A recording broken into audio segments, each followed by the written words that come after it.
Hello friends, welcome back to our channel স্বস্তি pure veg. আজকে আমরা বানাতে চলেছি এমন একটা রেসিপি যেখানে আপনারা দেখতে পাবেন এটা একটি স্পেশাল পনিরের রেসিপি হতে চলেছে। তো চলেন এটি আপনারাও বাড়িতে কিভাবে অতি সহজে তৈরি করবেন তা আজকের এই ভিডিওতে দেখে নেওয়া যাক।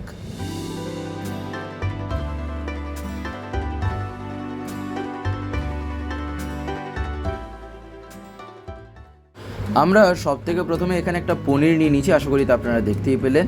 আর তার পাশে আমরা এখানে ক্যাপসিকাম, তার পাশে রেখে নিয়েছি টমেটো, আর তার পাশে রেখে নেওয়া হয়েছে ধনেপাতা, আর এখানে আমরা কয়েকটা লঙ্কা নিয়ে নিয়েছি। আর একটা পাত্রে এখানে আমরা বিভিন্ন মশলার মধ্যে যেগুলি নিয়েছি তা হচ্ছিলো এখানে যেমন রাখা আছে, প্রথমে এটা হলো আদা আমরা থিতো করে নিয়েছি, আর এখানে এটা হলো গোটা জিরে, তার পাশে এখানে রাখা আছে হলুদ গুঁড়ো, তারপরে আমরা রেখে নিয়েছি লবণ, তার পাশে রাখা আছে লঙ্কা গুঁড়ো, আর এটা হলো ভাজা জিরে লঙ্কা গুঁড়ো, তার পাশে আমরা এখানে রেখে নিয়েছি গোলমরিচের গুঁড়ো, আর এখানে আমরা নিয়ে নিয়েছি হলো গরম মশলা গুঁড়ো। তো যাই হোক, এখানে আমরা এবারে এই পনিরটাকে প্রথমে এরকমভাবে কিছুটা বলতে পারেন মাখিয়ে নেব। যা হলো আমরা দেখবেন সচরাচর পনিরটাকে পিস পিস করে কেটে থাকি, কিন্তু এখানে আমরা তা কাটবো না। এখানে আমরা কিছুটা গুঁড়ো মতন যেমন হয়ে থাকে ঠিক সেই রকমভাবে হাতে আমরা তা এখানে করে নিচ্ছি। আর তার পাশে এখানে ক্যাপসিকামটাও আমরা কেটে রেখে নিয়েছি। তো সেটাই কি করব, আমরা এখানে এই তরকারিতে বলতে পারেন এই যে রেসিপিটা তৈরি করব একেবারে এই কড়াইতে এখানে দিয়ে দেবো।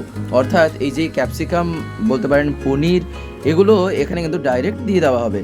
তাই আমরা এবারে এখানে একটা কড়াইতে কিছুটা তেল নিয়ে প্রথমে কাঁচা লঙ্কা দিয়ে দিয়েছিলাম, তারপরে আমরা এখানে আদা থিতো দিয়ে দিলাম, আর গোটা জিরেও আমরা দিয়ে দিয়েছি। আর এখানে কাঁচা লঙ্কাটা আশা করি আপনারা দেখতে পেয়েছেন যে আমরা এখানে কুচি কুচি করে যে কেটে নিয়েছি। আর এবারে আমরা এখানে খুন্তি দিয়ে একটুখানি নাড়িয়ে নিলাম, আর তারপরে এবারে আমরা এখানে দিয়ে দিলাম হলো ক্যাপসিকাম।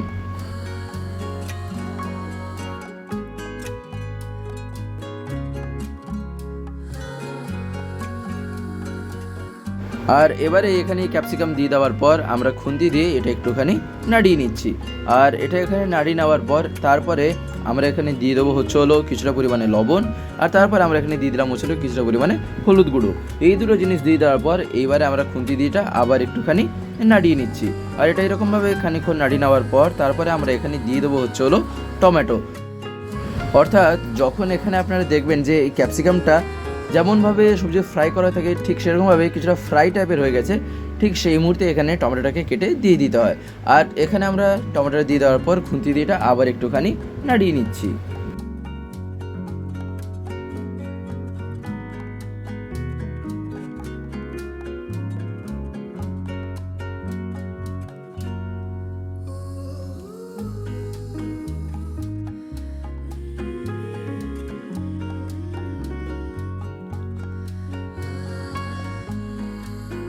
তো যাই হোক, এটা এখানে খানিকক্ষণ নাড়িয়ে নেওয়ার পর এইবার আমরা এখানে দিয়ে দিলাম হলো পনির, অর্থাৎ যে পনিরটা আমরা নিয়েছিলাম সেই পনিরটাই আমরা এইবারে এখানে দিয়ে দিলাম।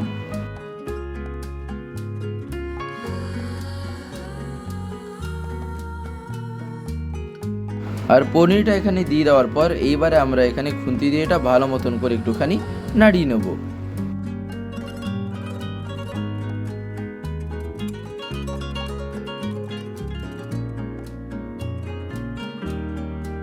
আর এটা এখানে খানিকক্ষণ এরকম নাড়িয়ে নেওয়ার পর এইবারে আমরা আলাদা আরও যত সব মশলাগুলো নিয়েছিলাম, অর্থাৎ ভাজা জিরে লঙ্কা গুঁড়ো, গোলমরিচের গুঁড়ো ইত্যাদি যা যা ছিল সে সব কিছুই আমরা একসাথে এবারে এখানে দিয়ে দিলাম।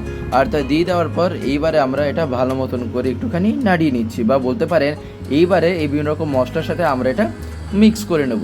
তাই আপনারা ঠিক একই রকমভাবে এইবারে এখানে এটা খানিকক্ষণ একটুখানি খুন্তি দিয়ে নাড়িয়ে নেবেন।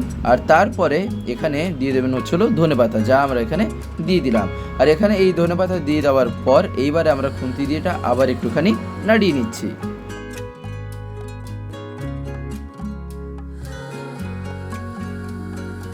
তো যাই হোক, খানিকক্ষণ এটা এরকম নাড়িয়ে নেওয়ার পর এইবার আমরা এটা একটা পাত্রে এখানে নামিয়ে নিলাম। আশা করি আপনারা দেখতে পেলেন যে আজকের এই রেসিপি যা আমরা বলতে পারেন পনির দিয়ে তৈরি করলাম তা যে কেমনভাবে আজকে আমরা তৈরি করলাম। আর এই রেসিপিটা আপনারা বাড়িতে অতি অবশ্যই একবার হলেও ট্রাই করে দেখবেন। আশা করি আপনাদের এটি খুবই ভালো লাগবে, বিশেষ করে এটি গরম গরম ভাতের সাথে খেতে কিন্তু দুর্দান্ত লেগে থাকে।